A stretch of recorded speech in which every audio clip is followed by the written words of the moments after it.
entire world until I stood alone in a storm. You took the sunshine, the flames are gone now, and I watched you walk straight out of that door. Promises got lost in the dust. Your boots by the door, you're not coming home. Love like wildfire, I was your entire world until I was. Hey man, get this last minute of this timer out of here, bro. I'm too excited. I'm too excited to start streaming. What is the song? Just a Cowboy? I want to send somebody in the comments of my last stream asked me what this song is called. Oh no, why is this? Whoa, whoa, whoa, whoa, whoa, whoa, whoa.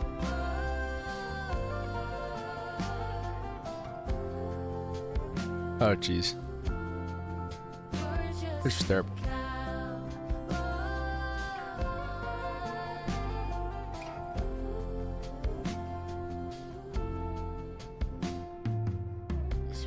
Alright, there you go.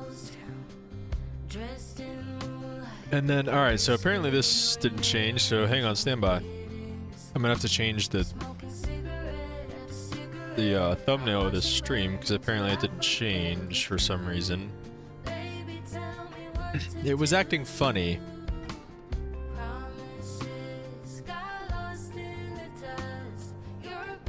Let's see, what is it? Why is it doing that? 12.3? That's what I, okay, there we go. Save.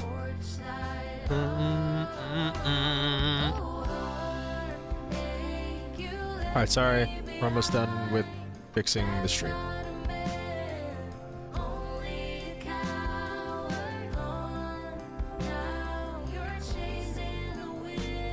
There we go. Stream fixed, I think. Yes, stream fixed. Alright, very good. Alright.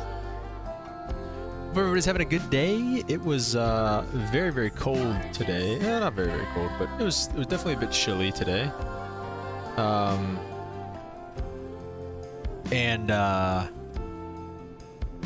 Got some snow, at least up in the northern part of the state. I didn't get too much snow down where we're at, but it's right. It's on the doorstep. It is on the doorstep. I did some recalibrating of my throttles and such, so hopefully that is more or less fixed. Let's connect to the V pilot here. We're gonna be Frontier flight.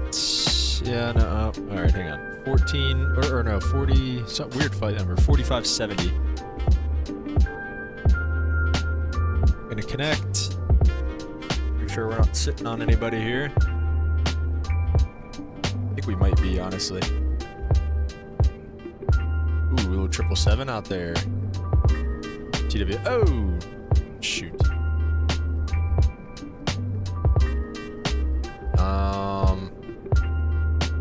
Well, this is awkward. Should I reload?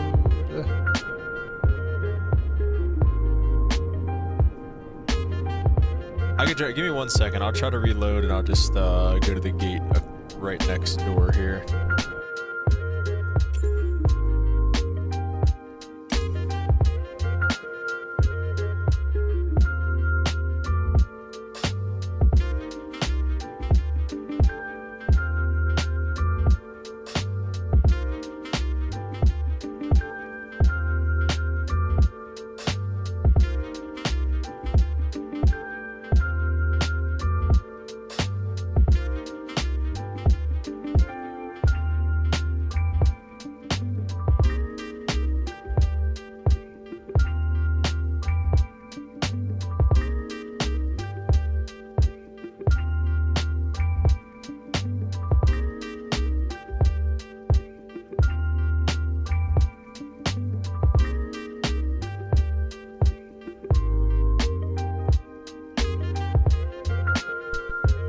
Open up the map and then stick me over here in this corner.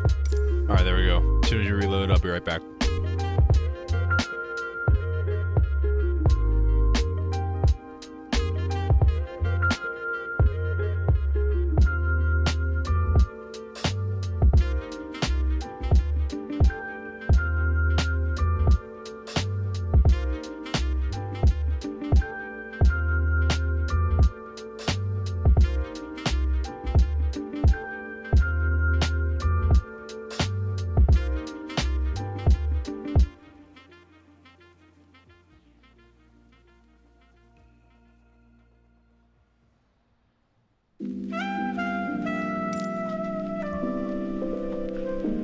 right, here we go. Let me reconnect to vPilot again. Make sure we're not on anybody. Second time.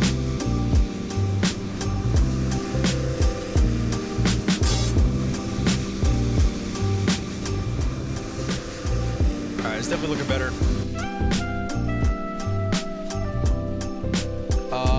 We'll get the music paused for the time being as we kind of set up the aeroplane here. We'll get our batteries on, external power connected. Love those sounds. IRS is to nav mode. Strobe light auto, nav position 1, seatbelts, no smoke, and emergency exit lights. And come on. Come on down here to our pink EFB. And we'll take a look at Frontier Flight 4570 service to Phoenix. Phoenix is probably one of my favorite spots to fly to in the sim.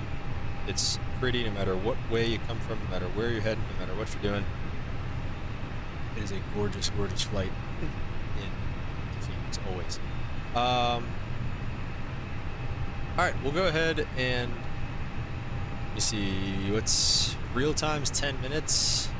We'll do it. It's a pretty short flight today. We'll do real time here for the packs. And for the fuel, we'll do, is it 9,300? Is that right? Let's see.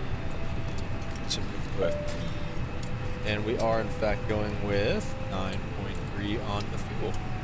Real time takes 3 minutes, so we'll just do that. And for services, let's get everybody out here. Let's get the door, let's get the jet bridge, fuel truck, door, cargo door, baggage truck door, catering door. Get everybody out here and see how this goes.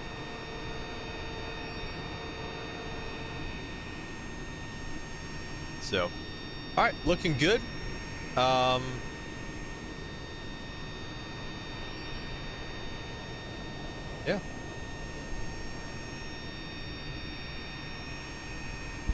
Yeah, everything's looking good for us here today. Flight time, we'll go over some of that stuff on the way over to Phoenix, Arizona, is about 47 minutes once we get airborne. Flight time, or block time, is 1 hour and 15 minutes. Mission cruising altitude 37,000 feet. Might go a little lower than that. I don't know. We'll see. We're in the 320 Neo, so it can do it. So we'll see.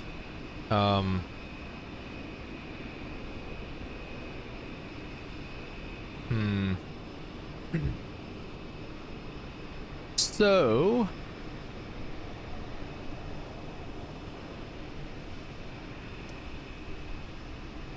and the trip's just under 300 nautical miles.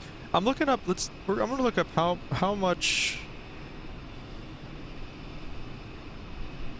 many pounds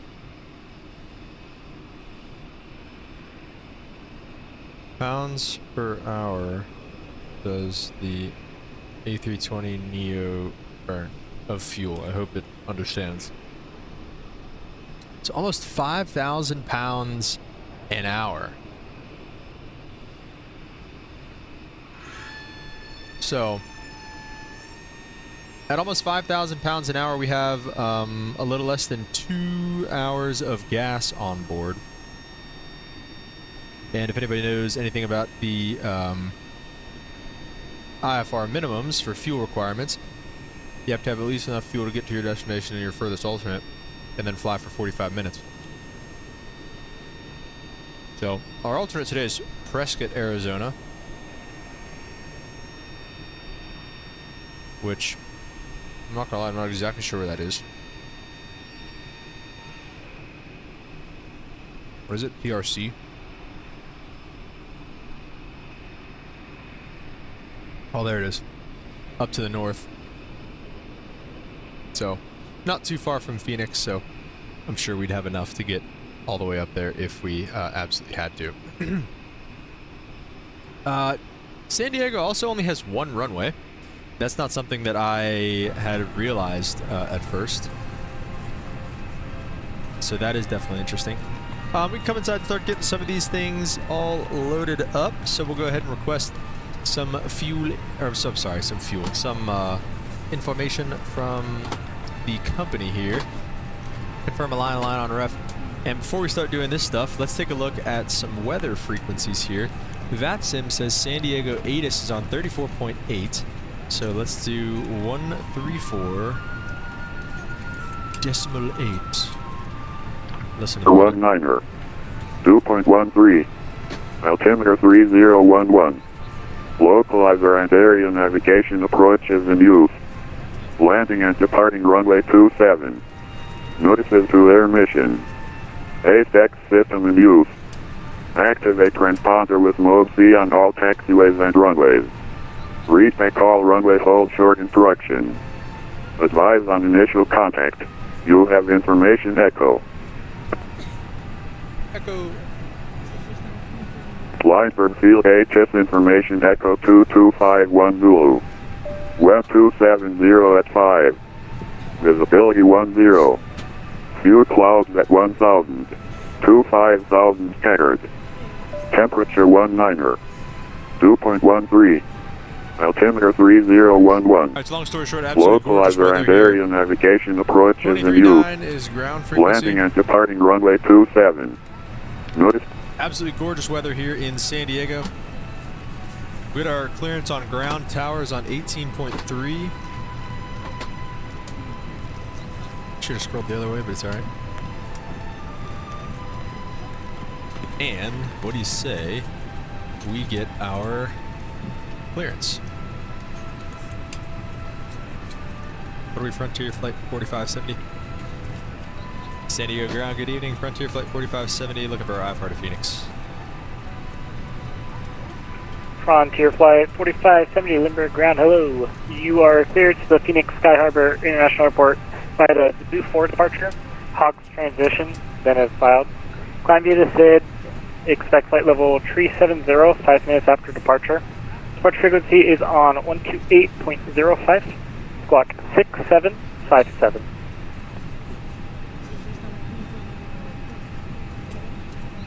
Oh, we are cleared to the Phoenix Airport via the Zoo 4 Hogs transition. Then it's filed. Climb via the SIG. Expect 370 in 5 minutes. Departure frequency is 128.05, 6757. Squawk for Frontier Flight 4570. Frontier Flight 4570, read back correct.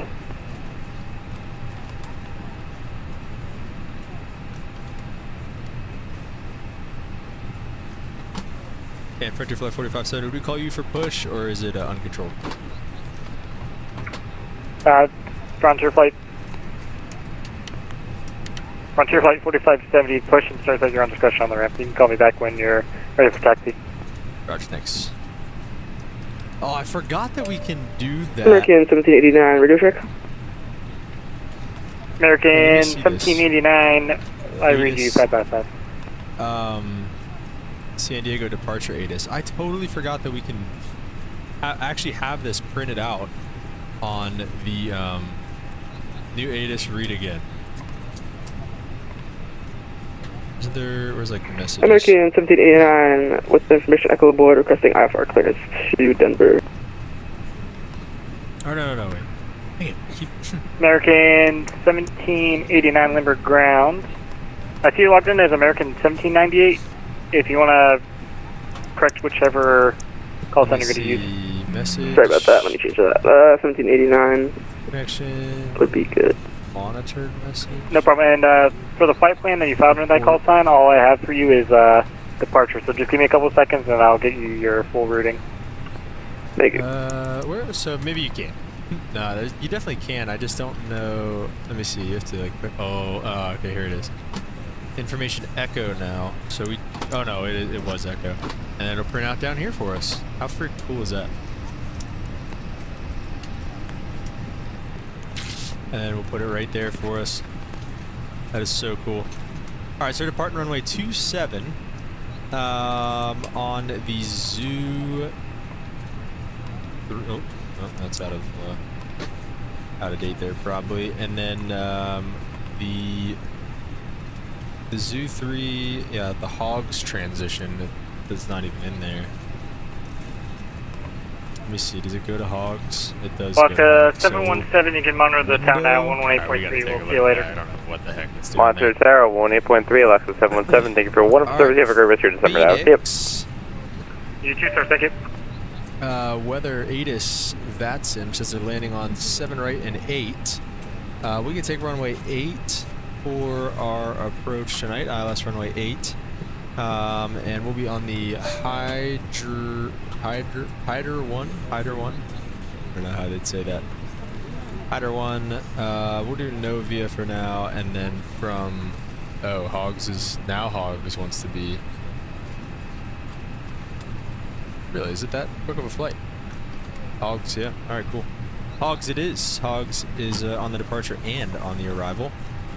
We're definitely going to step through this though real quick because this is weird. We'll get the constraints on. We'll go B key for that there. Services again, this is American 28. Do you just want me to disconnect and reconnect real quickly to fix my and call then, that would be super ideal, please. Thank you. Let me see, is that what it looks like on here? Zoo. No, there's definitely more fixes in between that and Hogs. Boarding completed. But that's alright, we'll figure it out. Then inbound on the arrival, yeah, straight in for runway 8, pretty much that looks good to me. He didn't give us like a climb and maintain. Top altitude on the SID for jets is flight level 230, so we'll go ahead and just set that for now. And now that we have our fuel and everything, let's go overhead and get our fuel pumps on and get our APU start. Ladies and gentlemen from the flight deck, on behalf of myself, your captain, the first officer, and cabin crew, I'd like to take this time to welcome you aboard our flight. We're just wrapping up some paperwork up front here and waiting to see final numbers from the ground crew. Okay, and in terms of numbers, we can just fill data Flight from attendants will be coming through the cabin shortly with a brief. very important safety briefing. We do ask that you Okay, give so them numbers your full 131, undivided 131, attention as they review the 131, safety flaps operations 1, of this flex Airbus time aircraft. 71. We do appreciate your business having you aboard this flight. If Versus there's get anything we this do to here. make your flight any more enjoyable, please don't hesitate And to then ask. Welcome fuel-wise, aboard. we have 9.2, so we'll take that as the block fuel. Perf was 131s all around. That's interesting. And then flaps 1, flex tank Ground, good evening, this is America 205, information that goes on board, requesting far to Denver. Okay, so that's that for us. And then we'll go to the charts. We'll go from American 205 Lindbergh ground, hello, I'm bang, not seeing you on the map right now. I see an American give me 150. zoo. And then Oh let's yeah, go back, to... wait, So, yeah, my fault, correction, If American you want to 150. disconnect and reconnect under a new call sign, I believe, however, okay. you have a flight plan filed under American And it looks like in 250. charts, we'll look at San Diego If you want to do here that call sign. and just bring this chart up full screen. I fixed So it we're under the just gonna expect American Bravo 150. And Alpha to... American 150, roger, stand by. I guess Bravo and Alpha to that runway. Okay, everything looks good. I mean, I'm pretty much ready to rock and roll here. I think everybody else is as well in here. So let's flip this beacon light on. We'll get our boy with the generic pushback to come Flight out and attendants, push our us door- back. Let me see. Yeah, nobody behind us or anything. So we're just gonna go. We'll go back and kind of like this. We won't go it all the way back.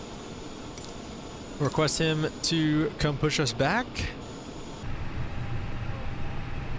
American 150, I have a... Let's see, beacon's on, Oh, thank you. APU Ready to is copy? on, and Ready, we'll copy, do American GPU 150. off. American 150, this could be a full And shut reback and lock the because door. I may have messed up a little bit earlier.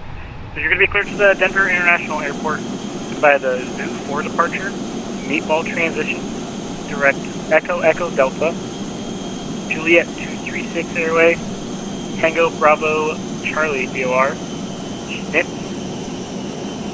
and then expect a T-Bar 3 arrival in Denver. Flying via the SID, expect flight level 390, 5 minutes after departure. Departure frequency is on 119.6, block 1054.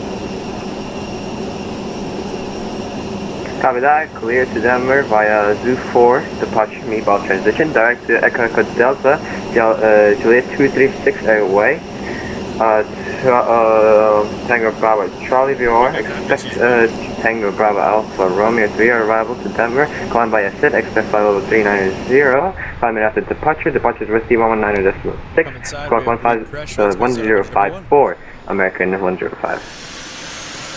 American 150, read back correct, thank you.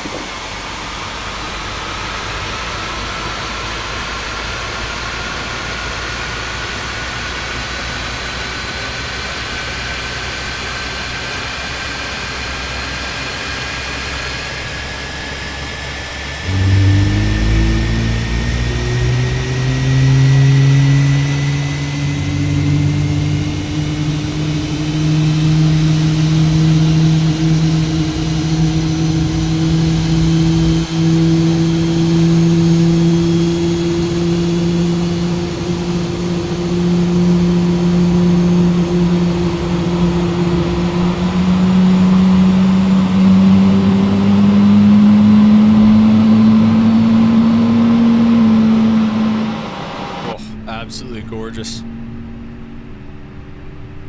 Those sounds are so good. Mr. Hardjoss, what's up, man? Welcome to the stream. Hope you're doing well. We got an avail out of engine number 1. Let's go start number 2.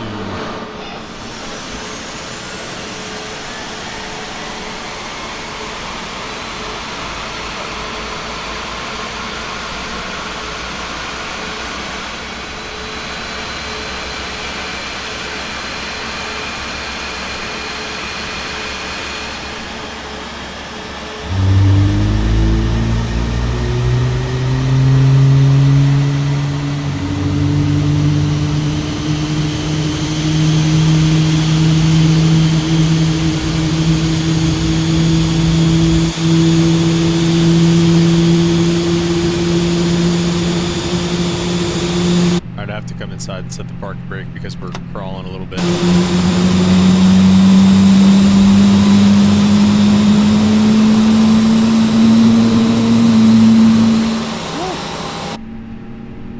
Let's tell you what, man, those sounds didn't get much better than that. That was awesome.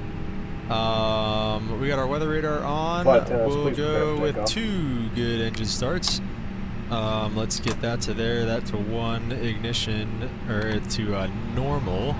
Everything looks good there. We'll go overhead, get the APU off, and with all that being done, let's do a quick, what's it called? American 1789, station echo on board, requesting offer clearance to Denver. American right turn in. 1789, Liquor Ground. You're cleared to the Denver International Airport via the Zoo 4 departure. Meatball transition. Direct to Echo Delta VOR. Usually at 236 airway. Tango Bravo Charlie VOR. Expect a T-Bar 3 arrival with a Schnitz transition. Let's get the climb to the SID. Expect flight level 300. 5 minutes after departure. Departure frequency is on 119.6. Squawk 7720. Yeah, Frontier, man, looks so good on this thing. Clear to Denver via the Zoo 4 departure and meatball transition. After that, direct to Echo Delta Delta.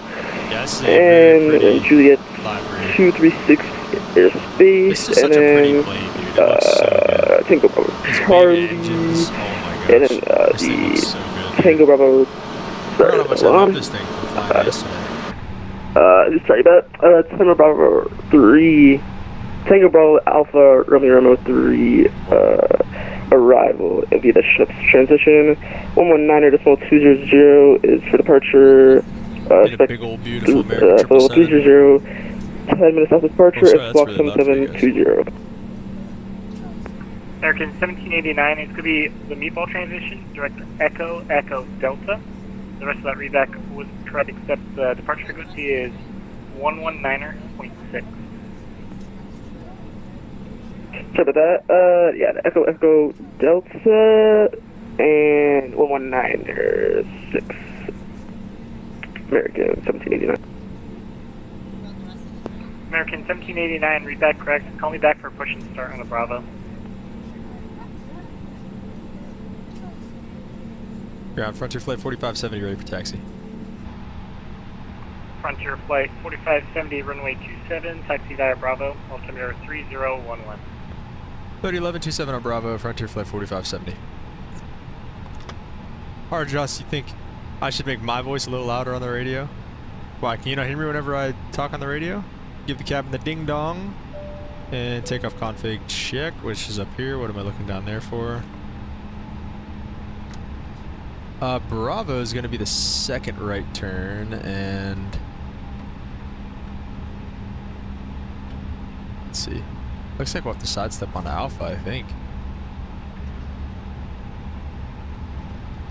Let's get our VORs on.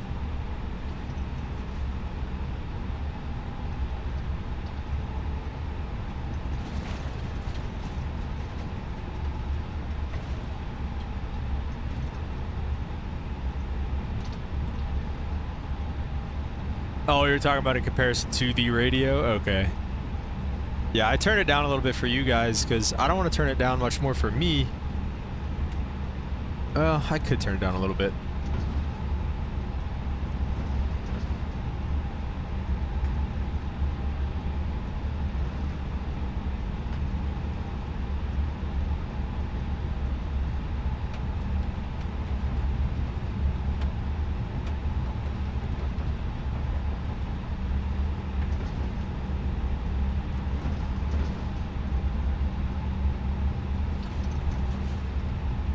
Hardjust says it was impossible to hear anything you were saying while those two were talking. Oh, okay. Well, that's good to know.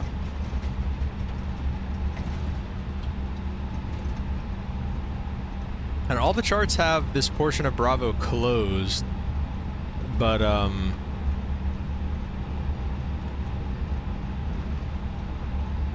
don't know. It's not closed here, so we're gonna use it. And he didn't say sidestep on Alpha. Actually, it looks like Alpha would be closed if anything, because right here. Right here, it should be the sidestep for it. Spirit 424, radar check.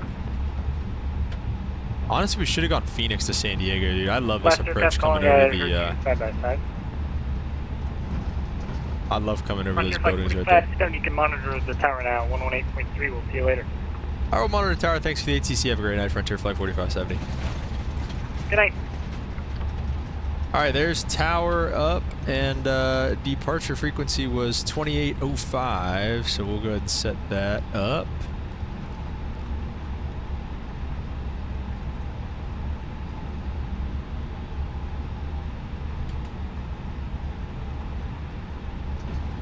Yeah, Hardjust, what I was saying was, I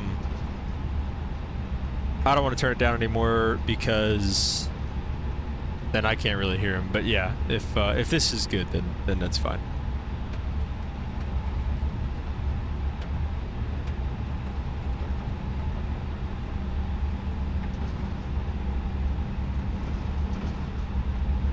Let me see, is it, yeah, it's only 6:30. Let me see, is this real time right now?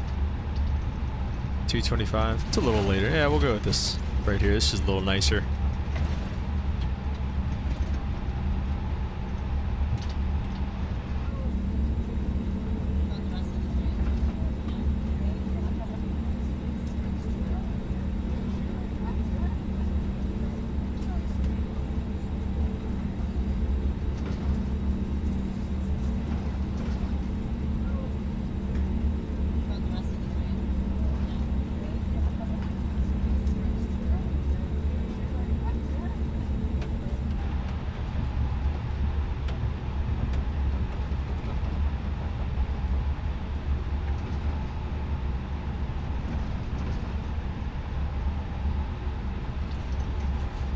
Frontier Flight 4570, Limburg Tower, wind 2705, runway 27 clear for takeoff.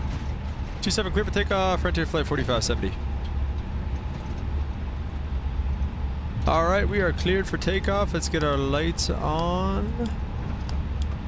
And everything else looks good to go. Takeoff memo, or takeoff no blue down there. Hardjust says, won't stick around for too long. Hopped on while I finished my meal and unwind from the day. Need to get some studying done. Yeah, man, no worries. Like I said, always appreciate you stopping by.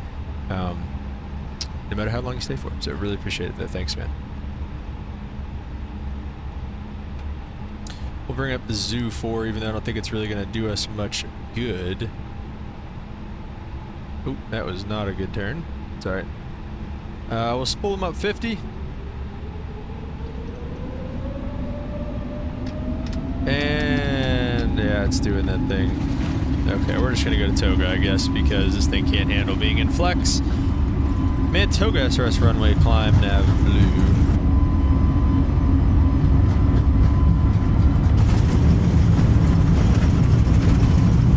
And V1 rotate.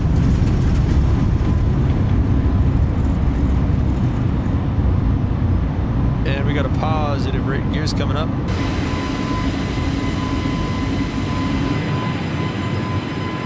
Look at that. Frontier flight 4570, contact SoCal departure 119.6, yeah. What was the departure frequency? 19, what? 119.6. Okay, 19.6, Frontier flight 4570, good night. Good night. Alright, there we go. At least that detent worked. 19.6. Let's get that on. And we'll go flaps up. SoCal departure, good evening. Frontier flight 4570 is up out of San Diego, 2.5, climbing flight level 230. 19.6, thank you, Hard Joss. 4570, SoCal departure, ready to contact, good afternoon. I was a little taken aback because he gave me 2805, and then I wasn't able to quite make out what he said. It's all good. Jeez, I mean, look at this. Okay, yep. There we go. Wow. Look at that. Holy smokes.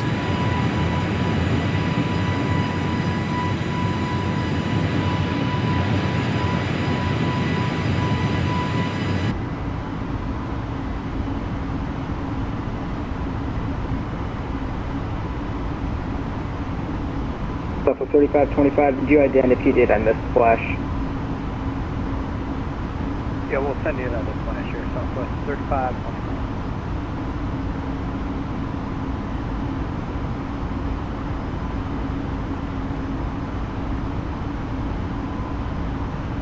Southwest 3525, SoCal approach for the contact. 10 miles to the east of Julian VOR. Just somebody lucky one arrival, expect on Yankee runway 27 approach. Yeah, we turn him down a little bit more for you guys.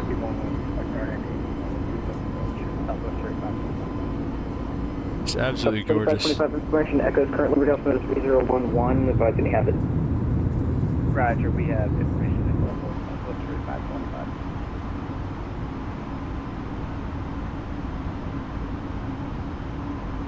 Southwest 3525, that's Lindy clear on Yankee runway 27 approach. As Lindy clear, RNAV, runway 27 Yankee approach. Coming through 10,000, we'll get our lights off and seatbelt signs off too, because it is just so dang nice.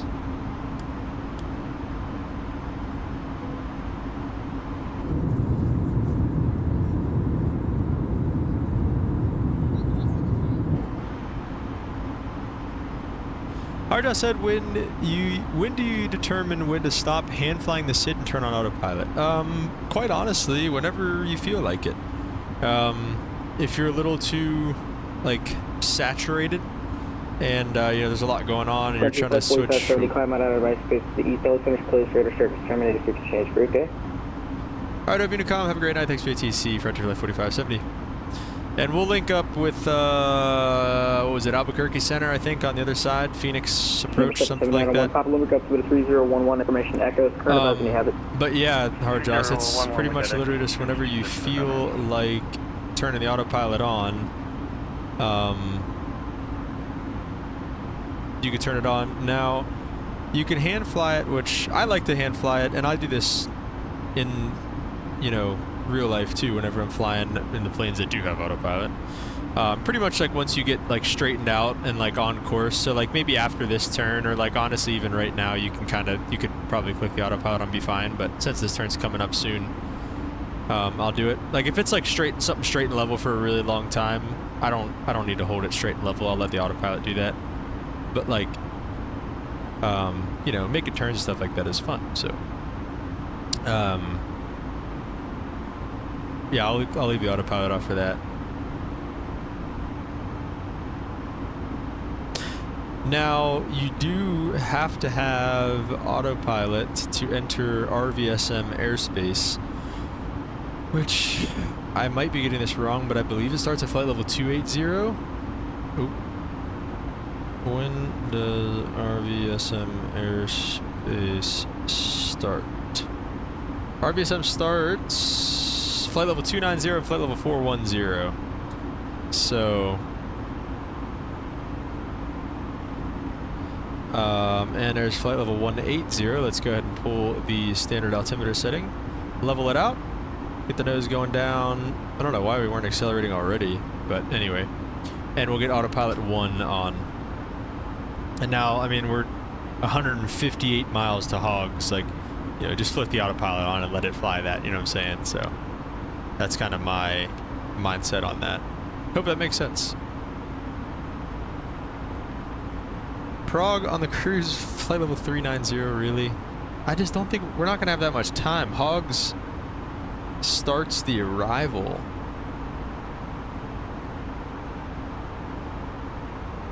As well. And then it's 250. Well, yeah, I mean, let's cruise at like, honestly, like 310. Like, let's go, we're going to go low here. I just don't think it makes sense to go up to flight level 370 on this short of a flight. Now, also though, when is the top of climb? 50 miles? Oh, we won't have that long. Oh, when's the top of descent too, though? 162. I guess we could, but I just don't think it makes much sense. We'll just do 310 for now. I did want to finish editing. I realized I did not do the fuel numbers. So the altitude's 2 and 1.8 on that. So yeah. Okay. All right. Everything else looks good. Pick the music back on here as well.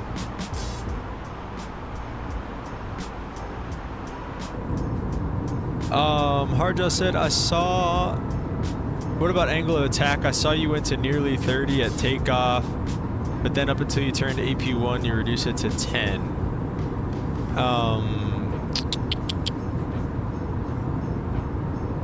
On takeoff, I was just following the flight directors. Hard to say, usually panic and turn off the autopilot as soon as possible because I feel like I'll overspeed a climb way too fast or not fast enough. Well, I just follow the flight directors. That's what these are here for. That's all I was doing. If I don't think I got all the way up to 30. I'd have to watch that back. If I did,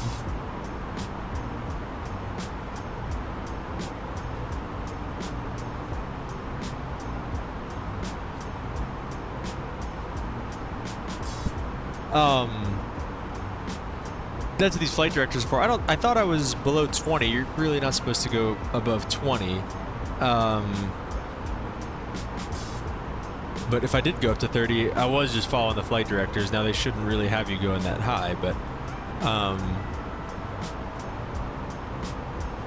yeah, Hardjoss, just follow the flight directors. And okay, so another thing too is initially, so we had this V2 speed, which is not going to show up anymore, but it was 131 knots. Climbing at 131 knots in a plane like this is insane. Like, you would never do that. You'd be stalling before then, unless you're like at this altitude. But in, you know, right after takeoff, climbing at 131 knots to kind of get away from the ground as quickly as possible. I don't know exactly what it is. I don't know what the autopilot logic behind it is, or like what the floor is for it switching. But you kind of climb at that V2 speed initially to get away from the ground as quickly as possible, and then you can kind of transition into a safer, more normal climb speed. And really, in this case, it just bugged up 250 knots. So you kind of have that aggressive pitch up to get away from the ground in case you pop an engine or something like that. So right away, you pitch up, get away from the ground as quickly as possible, and then once you get to a safer altitude, it'll drop the nose and start accelerating and taking the speed over the altitude, if that makes sense. So, long story short though, just follow your flight directors and as long as your airspeed's in a good spot, it's not going to have you stall.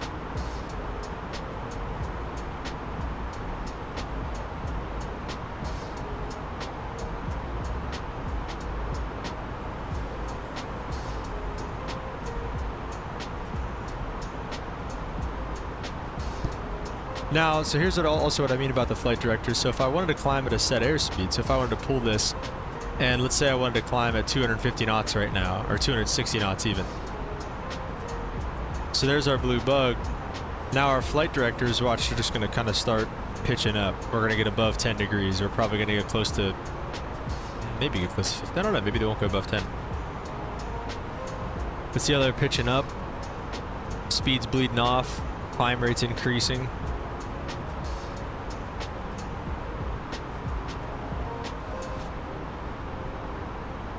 And then once it hits its airspeed, the flight directors will kind of start to come back down, the climb rate will settle, and it's going to do what it needs to do to maintain this airspeed. It's going to do whatever it needs to do climb rate wise to meet this airspeed.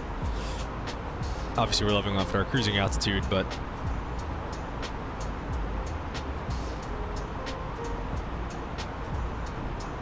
so yeah.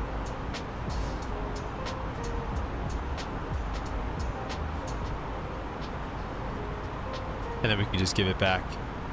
And then the nose will probably pitch down a little bit here. Maybe a tiny bit. But really you're probably just going to have the engine spool up a little bit more. Maybe not. Maybe I'm just an idiot. Yeah, see the nose is coming down a little bit here. Okay, hard adjust, yeah.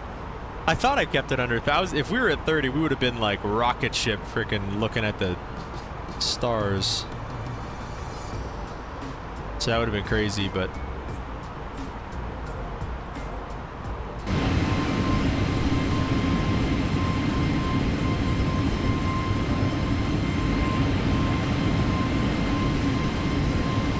lovely view.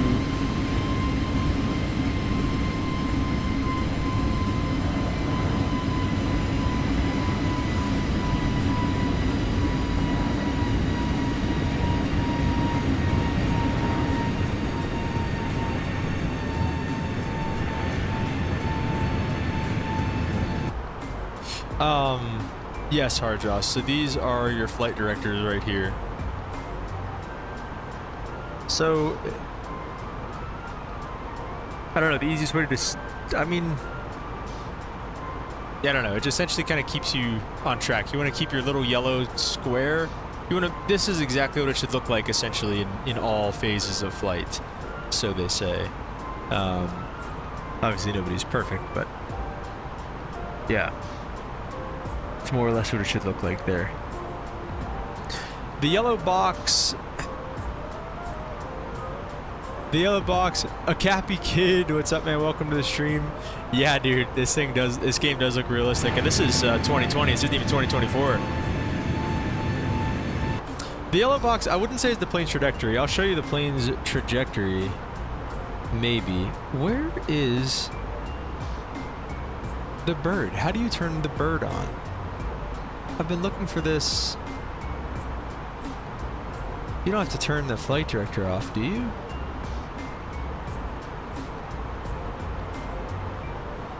Let me see. No. Where the heck is the bird at? Oh, it's right here. Okay, wait. That is the plane's true trajectory right there. That's the nose of the airplane. See how it's perfectly level with the horizon? That, I don't know necessarily how to describe, I don't know how to describe what the square is exactly. I guess theoretically this is your wing. These are your wings right here. And this is just the center of your wings. And again, like theoretically what you're pointing at. That's I think that's the best way to describe it. I guess the best way to think about it is like these are your wings and this is your nose. But only for the sake of following the flight directors, not necessarily what your true track is. Because like, if you look outside, we are a little bit nose up. Like, see how we're a little bit nose up? You can kind of tell. I don't know, you can barely tell on there.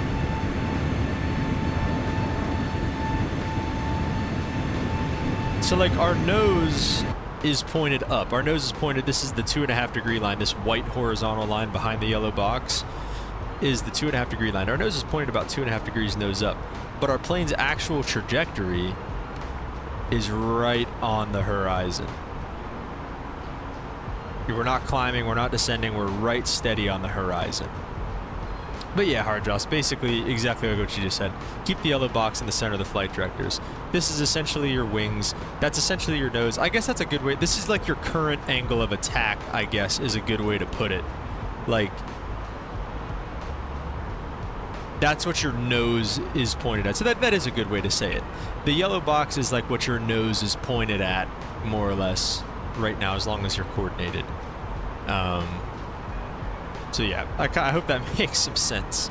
I am definitely not a flight instructor. I'm not great at explaining that stuff, but yeah, like I said, I hope that makes some sense for you.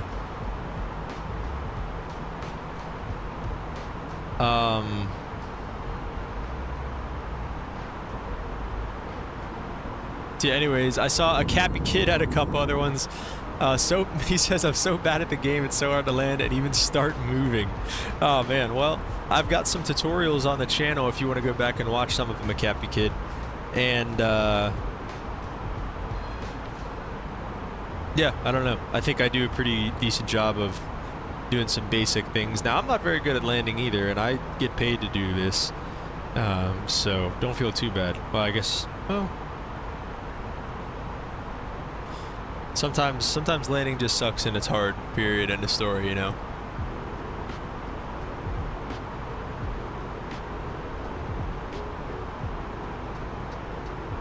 Let's take a look. So the lovely thing about this airplane is you can get the weather. No, McDo menu. Wait, right? No, ATC comm. ATIS, Phoenix, send.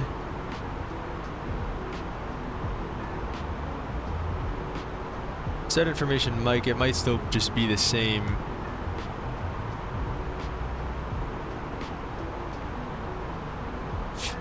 We'll print out information, Mike.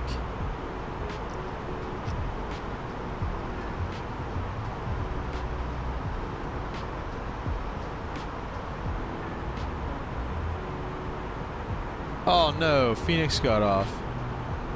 Boo. We'll rip that off. I just want to see, do they have anybody online anymore? No, they don't. It stinks.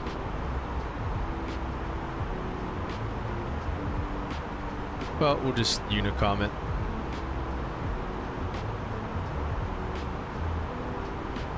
Alright, Phoenix weather right now. Information, Mike.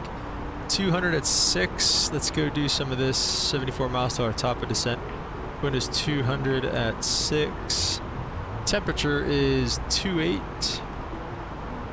QNH is 2998. And we'll be landing runway, what does it say? Simultaneous purchase, you expect visual runway 8, visual runway 7 right. We're going to take the visual for runway 8. And 1368 on the mins. And we'll put that in there. So basically, I don't know if this looks like a lot of gibberish to you guys, but it definitely did to me at first. This is just your ATIS information. So it's just the current weather observation. These come out about every hour. Typically they record them every hour. It's an actual observation from a person. It's not just a, well, they do robot record them, but it's typically an actual observation from a person. It always starts with the time, the information. The time is 22:51 Zulu. That's usually about the time. It's usually 51 or 51 minutes past the hour, like 54 minutes, something like that. Somewhere in that ballpark, they reported New ATIS. 10 miles of visibility. The cloud. Now, technically, none of this is a ceiling. So it says few at 10,000, few at 18,000, few at 250,000, 25,000. None of that is technically a ceiling. The ceiling is the lowest layer of clouds listed as broken or overcast. So again, technically none of that is a ceiling, so it's technically 10 and clear. Temperature is 28 to 28 degrees Celsius. That's pretty hot. 2998 on the altimeter, and then it just tells you other things you need to know. Simultaneous approaches are in use. Expected visual. Runway 8 or 7 right, departing at runway 7 left. NOTAM, just cranes and whatnot. You don't really need to know all that. So that's kind of how you read an ATIS. And then picking a landing runway, you know, I picked runway 8 mostly because it is a really pretty approach coming in here, but it's also, I believe, the longest runway. Yeah, I mean, runway 8 is 11,489 feet long. I usually go for the longest runway. It doesn't matter whether it's 7 left or 8. You usually want to land on the inside runway, so it's a quicker taxi time. You don't have to cross any runways. It's just easier. Hard says, what is the difference? What is between the temp and QNH? What is between the temp and the QNH? Temp and QNH. What is between the temp and QNH? Nothing. I don't know.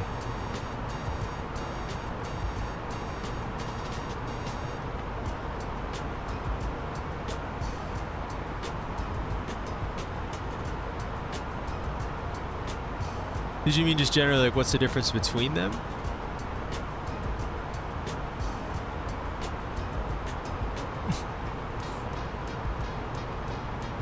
Oh, on the ATIS hard jaws? Oh yeah, MO4. Okay, so that's the dew point. That's the dew point. So it's the temperature's 28. The dew point is -4.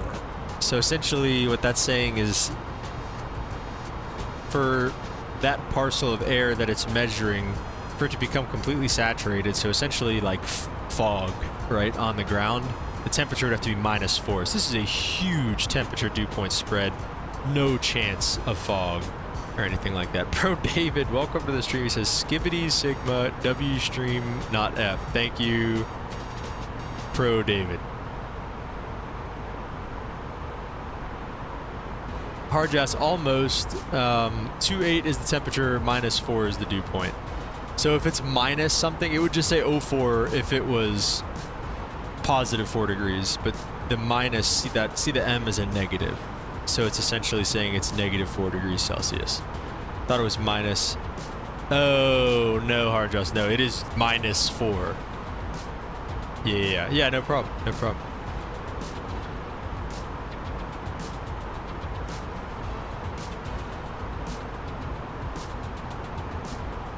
Got a top descent coming up here in about 30-ish miles.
Hardo says, what's the white arrow spinning in random cardinal directions? Oh, okay, so that is the VOR. So currently it's showing you the direction to the next VR. So if you turn these off, that goes away. Now this one's for nav 1 and this one's for nav 2. And if you have them both on, it does that. So it must have just tuned to a new VOR. BZA VOR? I don't know. Is that what VOR is that? Let me see. BZA. I don't know. I don't know what the BZA VOR is. But yeah, it's basically telling you the direction to the nearest VOR. I think where? Oh wait, let me.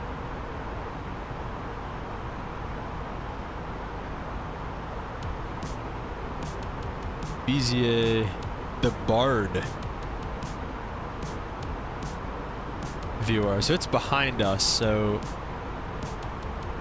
I guess it's giving us the radial from the VOR because we're already past it. So that's probably what happened. It was probably tuned to the BZA VOR, and we flew over it, and it went through the cone of confusion and did a little whoop.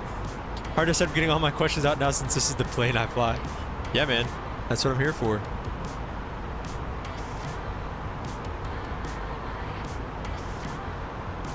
Now, something that we could test out right now is an auto land. I don't really know specifically how to do this. But we could try it though.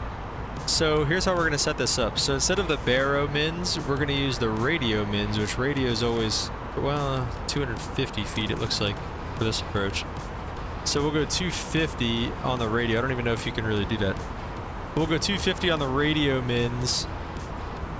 And then what we're gonna do on the approach, we'll have, yeah, me neither really. So we'll see. Maybe only a couple times before. So we'll see if we'll see if this is how you do it or not. We'll engage autopilot 2 as well, and I think that will do it. I think it'll say auto land up here or up. Maybe you might have to hit this button or something. I think this is an auto land button. I don't know if you can tell, but one of these says auto land on it. So, yeah. Okay, let's start our descent. We'll just go 5,000 for now. Glide slope intercepts at 3,000 at was up, so we'll do that. We have des mode. Out in purple, so it's confused now. It says radio and 250 knots.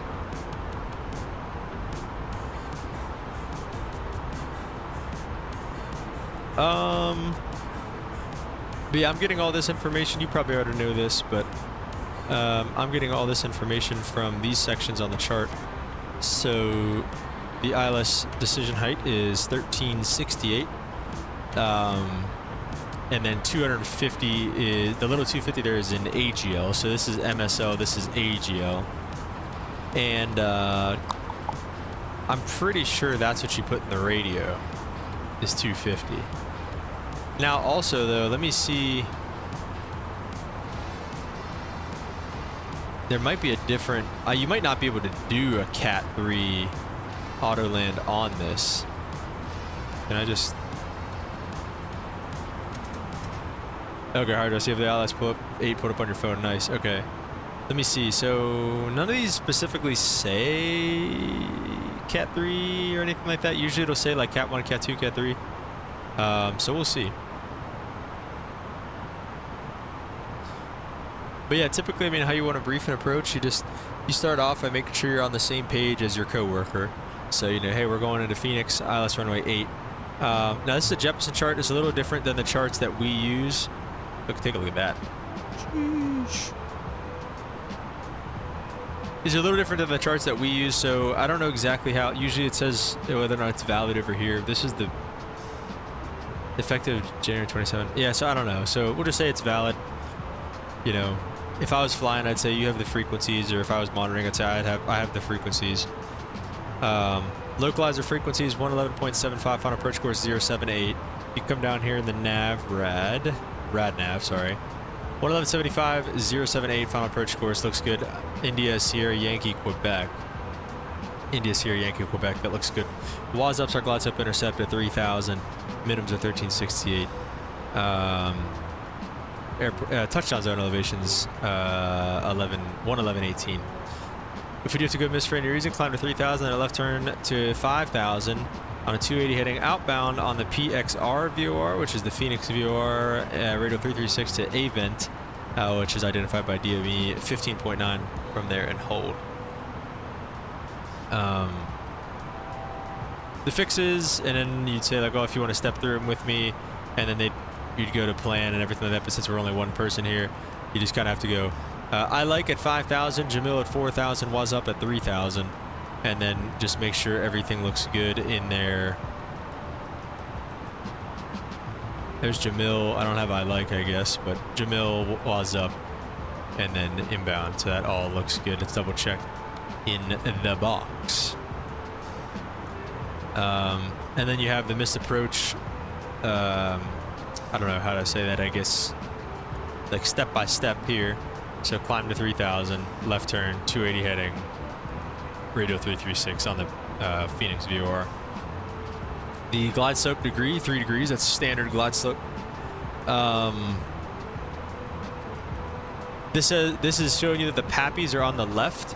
So whenever we are coming into this approach, or whenever we're looking for our pappies and we're going visual, which we're going to obviously auto land this one, but if we were going visual, we'd look on the left side for the pappies.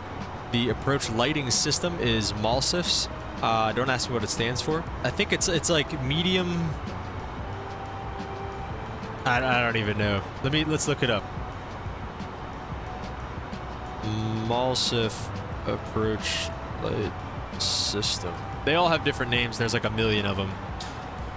Medium intensity approach lighting system with sequenced flashing lights. So you can expect to see some flashing lights, and it'll be laid out like that. This is for if you're doing the ILS, which we're doing today. But if the glide slope happened to be out, you could also just use it as a localizer approach, but you'd obviously have higher minimums, so 742 feet AGL as opposed to 250.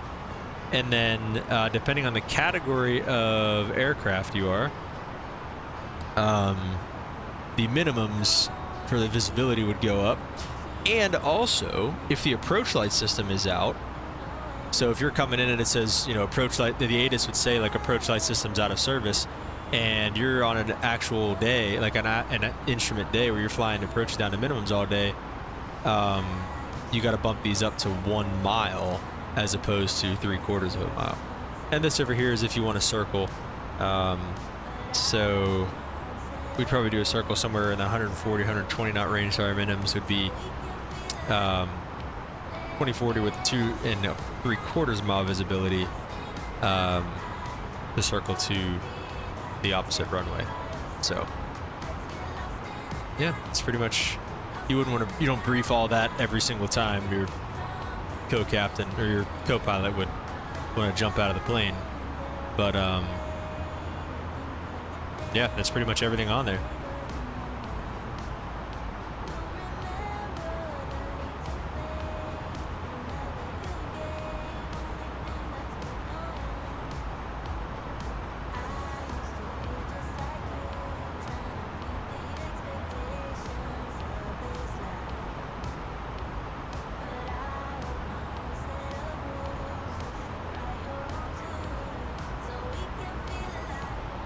Sick. That's what I said.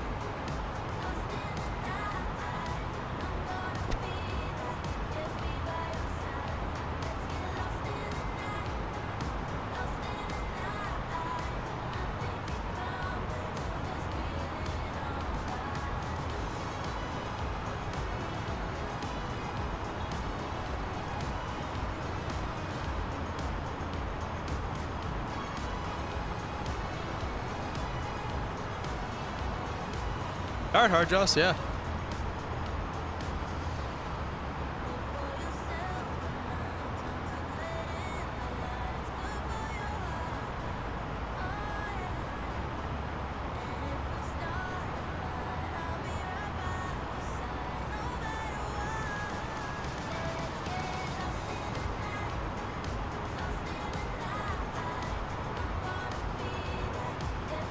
Would anyone Hard to said we're almost there anyway. It was a little longer study break. Yeah, right. Well said, man. Well said. You know, you gotta relax, man. Take a little break. What do we say? It was 2998. So we'll set that.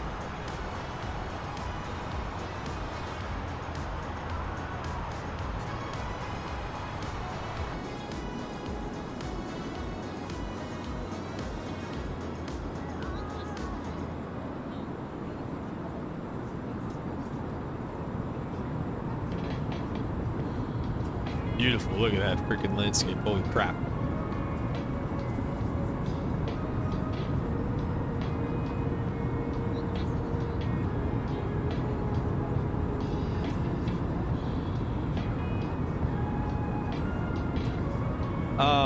Hard just, yeah, I was gonna ask if, I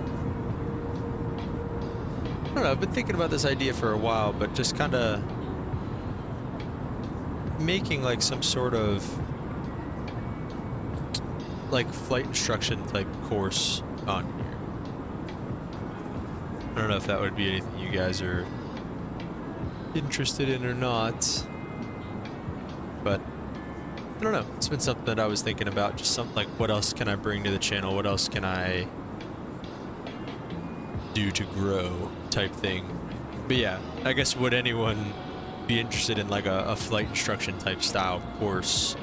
You know, obviously not for real world use.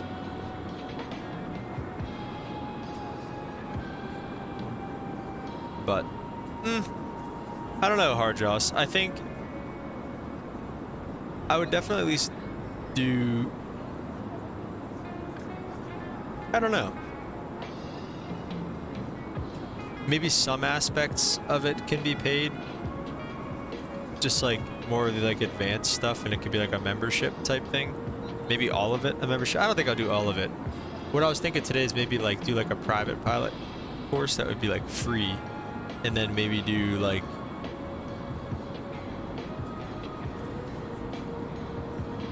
private and instrument for free, and then like commercial and multi paid, or like private for free.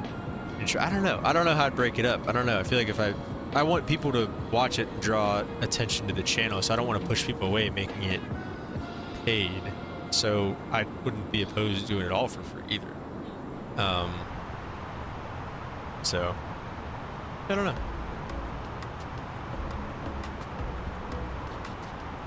Okay. We'll see. We'll see.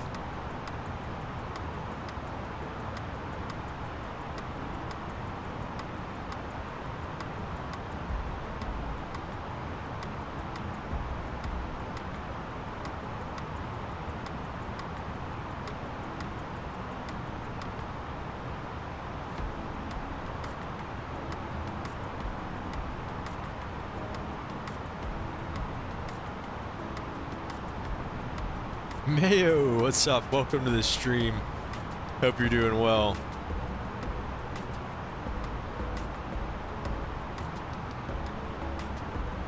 Captain Mayo, I like that.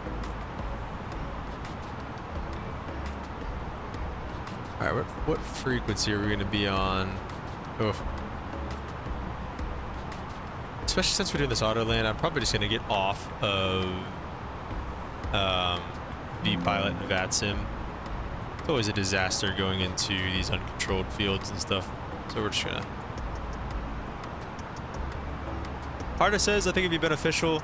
I think the new game especially will attract a lot of new simmers, especially everyone going to be scouring on YouTube trying to fly a certain plane, how to fly in Vatsim.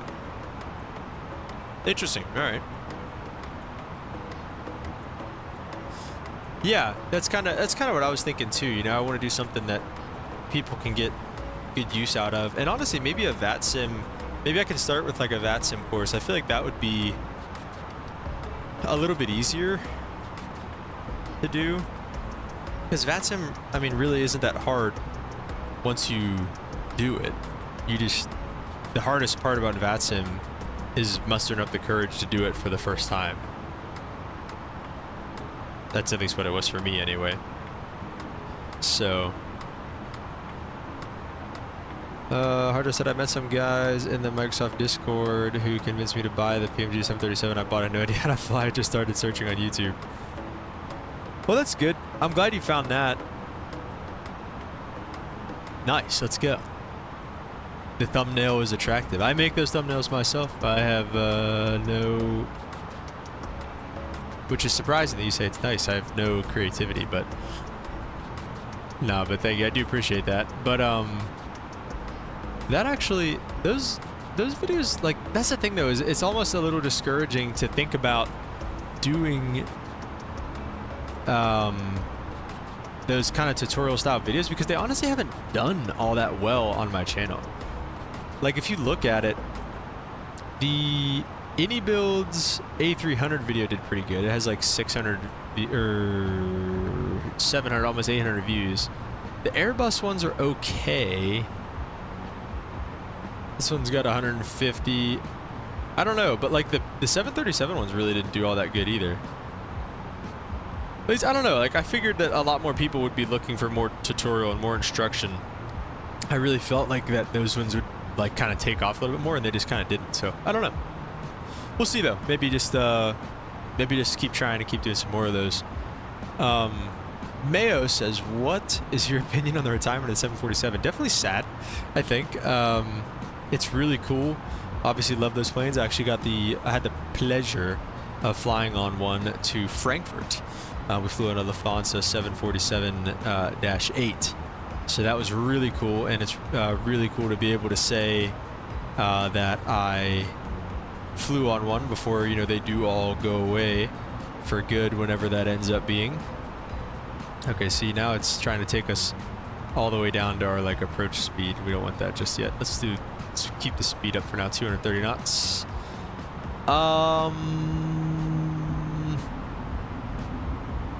So definitely sad, Mayo. Definitely sad. Definitely hate to see him go. But it is exciting to think about maybe what is coming in the future. You know, think about what's that company that's making the new Sonic jet? I forget, but you know, stuff like that. Pretty cool to think about some of that stuff that's coming. So, you know, it's funny, we hear all these like guys on YouTube complain, oh, I miss the MD-80, you know, I miss this, I miss that. Like, you know, but our generation really didn't get to experience the MD-80 or anything like that, but we're going to be those guys talking about, you know, the 747 or the 767, you know, things that we did actually get. No, Harjosh, I know the Concorde, but somebody's making a new one.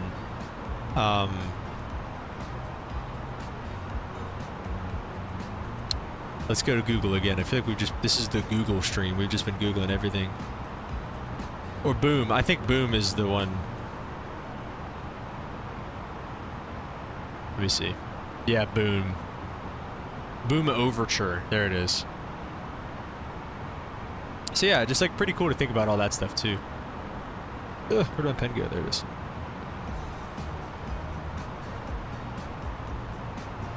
We'll get the replay on so we can see. Boom, it's called. Yeah, okay, there we go.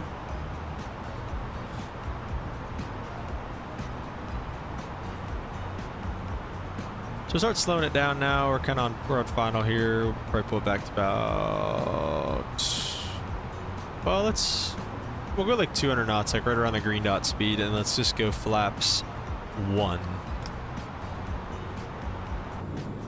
Which is just slats. See them popping out there. We got the flight recorder going, so we'll see how that looks here in a little bit.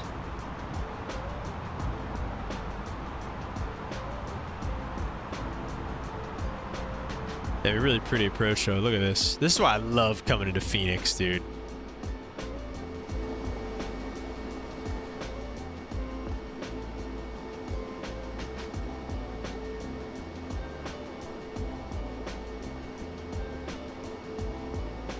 Love coming into Phoenix. Oh.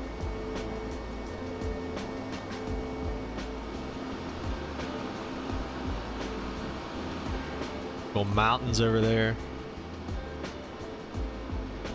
Really cool.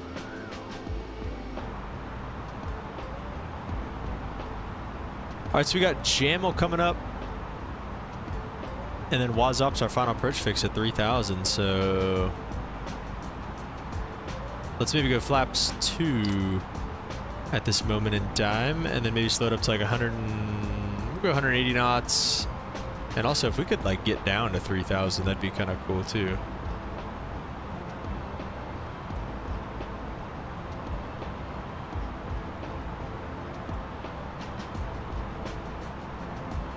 And actually, how about we arm the approach mode too? And get LS mode on. Great, dude. This guy's an amateur. Let's make sure approach mode is armed. It is. So whenever I give the speed back, which I won't do just yet, it'll go down to our VREF speed. Yeah, see, we're above the glide slope right now, so we gotta get this thing coming down. Mayo said, I wish I had MSFS stuck with RFS. What's RFS? It's a great game, but doesn't have the same graphics. Yeah, I mean, X-Plane's kind of a similar way. I was an X-Plane guy before Microsoft, so I definitely get what you're saying. Yeah, we are high. Let's go ahead and throw the gear down. Let's go flaps 3. Let's pause the music. We're going to give this back so it'll go all the way back. Let's get the speed brake out. And then, yeah, let's keep this. Oh, okay, we have glide slope capture now. Okay. And we'll go flaps full as well. Beautiful.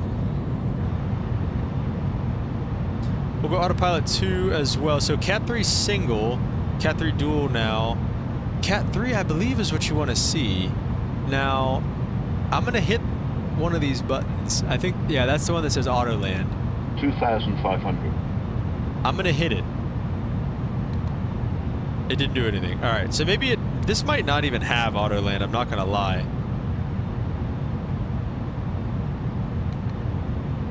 I don't know if you have to hit that button or not. We'll see. I'll let it go. I'll let it go all the way to the ground, and we'll see. Pretty much start getting some integ lights on. It's getting a little dark out here. They're dark and scary. Well, let's get our lights on too. How about that, huh? Amateur hour. Oh, seatbelts on. Holy smokes, dude. Everybody sit down back there. Give them the ding dong. Landing no blue. So I'm going to let it go. And I'm just going to kind of see what it does. I will keep it. Yeah, I don't know. We'll see. Harddraw says I've seen Autoland under perf or maybe inits. Inits, IRS inits. Perf. Landing config, next phase, go around. I've definitely seen it. Okay, interesting. I don't know where. Missed approach is 5,000 if we do have to go missed. Talked about that a little bit earlier. It should, if it's gonna do it, it'll come up, it'll say like, I thought it says auto land. Flying the Neo Mayo, yes, we are in the beautiful fly-by-wire A320 Neo today with our lovely pink iPad that we can't get rid of. I cannot get rid of that border.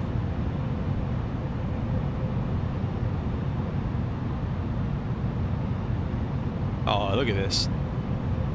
1,000. I mean, this is great.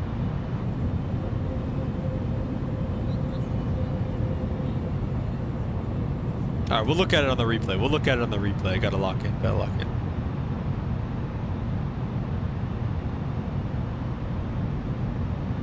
What's under init B? It's just like the fuel and like zero fuel weight and stuff.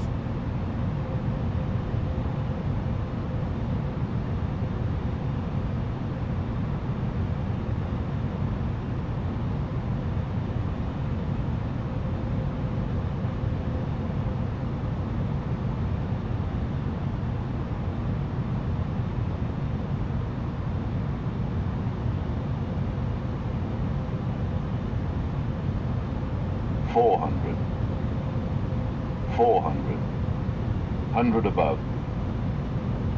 The land comes up now, but that it always comes up. That's not a surprise.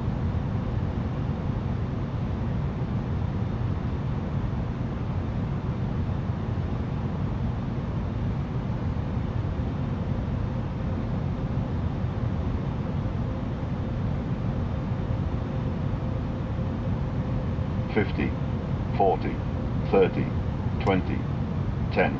Retard. Oh. It definitely flared. Reverses are out. We'll disconnect the autopilot. Okay, look at that. And I probably went on the brake, the manual brakes a little too quick, but all right, that actually worked pretty well. Find the Pappy Lights Mayo. Did you see him on the left there? It definitely flared, so I guess we did it right. Pretty cool.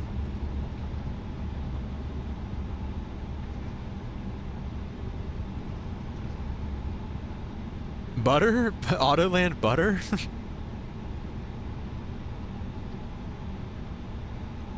Alright, let's get this thing back to a gate, and then we'll check out the Autoland on the replay. Yeah, that actually worked pretty well, it seemed like. A little off center line, but I mean, other than that.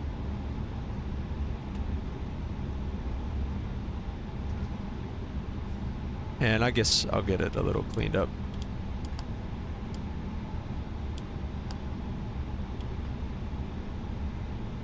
Whoa.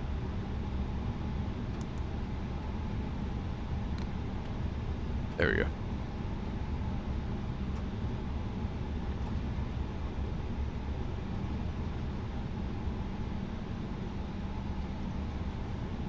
Alright, we got some gates right here. We'll just take these ones. And I'm looking forward to looking at this replay.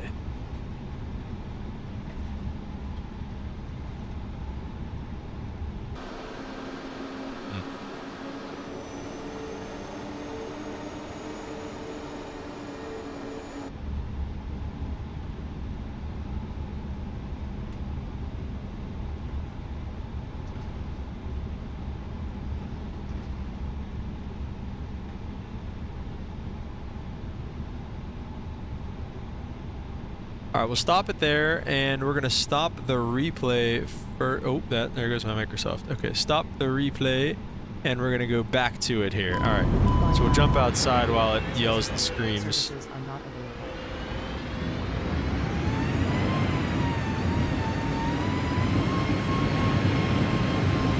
Alright, so let's first just kind of watch it and see how it did. 400. 400. I'll arm that. Everything looks fine. Like I said, it was definitely a little right of the center line like the whole time. But other than that, pretty good.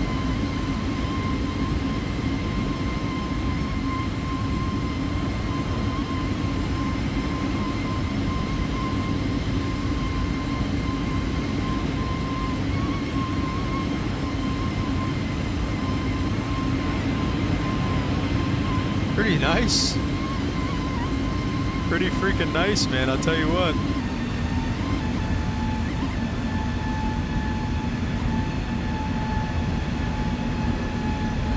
Okay, let's see this one here. We're gonna get a nice little view of this. Artist said I read up on the Autoland feature, the 5-bar reduction, basically everything you're supposed to do. Sweet. That doesn't happen very often.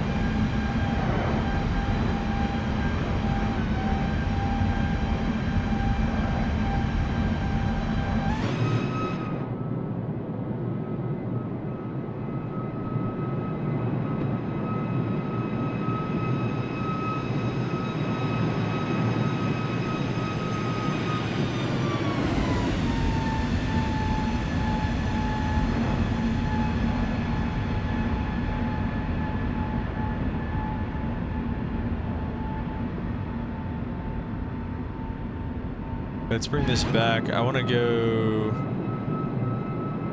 I want to look outside.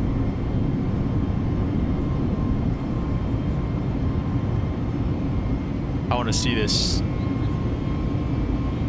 Autoland button is actually just the Autoland warning light. It comes on if some specific credit. Oh, okay, interesting. All right, Hardjoss, thank you for that. That's good to know.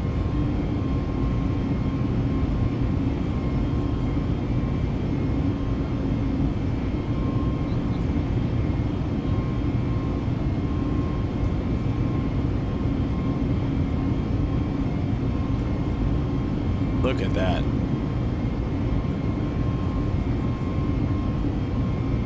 That's insane.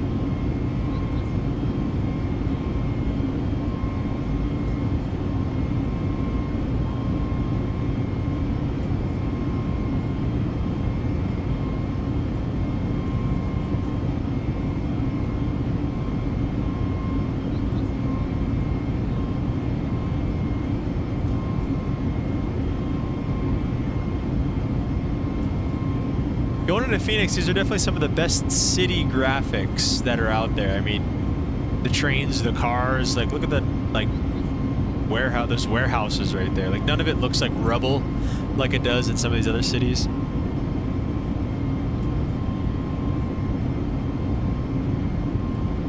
Look at all those buildings.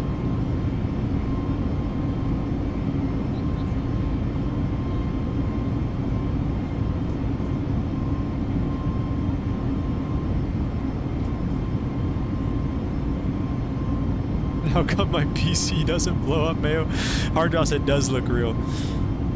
Mayo, because I've got a decent little setup here. That was a pretty nice freaking touchdown, man, from the Autoland, I'll tell you what. Okay, wait, I'm sorry. One more time on this angle because I wasn't actually recording whenever I went through it the first time.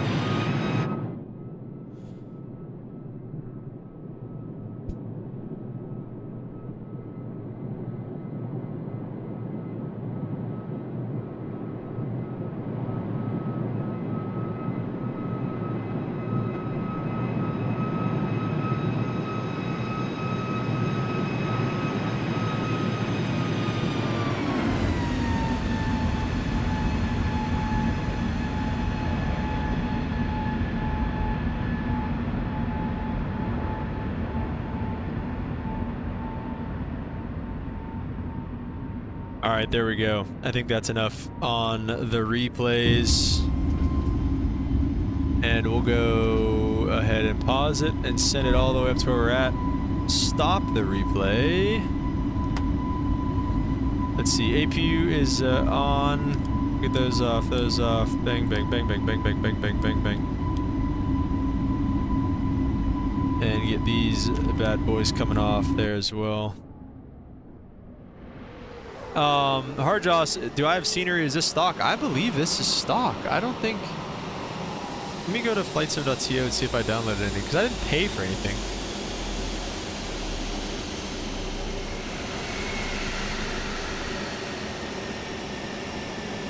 Phoenix Sky Harbor...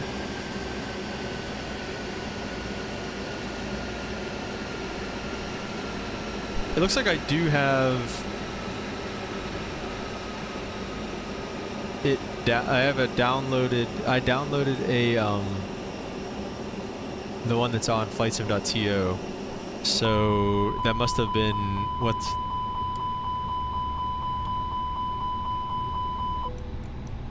Yeah, whatever. That must have been where that lovely scenery comes from, but. All right, guys. With all that being said, thanks for stopping in, Hardjoss. Thanks for stopping in and then sticking around a little bit too there at the end. Mayo, love having you guys. If you're new here, don't forget to like and subscribe on your way out. Really helps the small channel here like myself. So like I said, guys, thank you so much for stopping by. I hope you have a great rest of your day and a great day tomorrow, and we'll see you guys in the next one.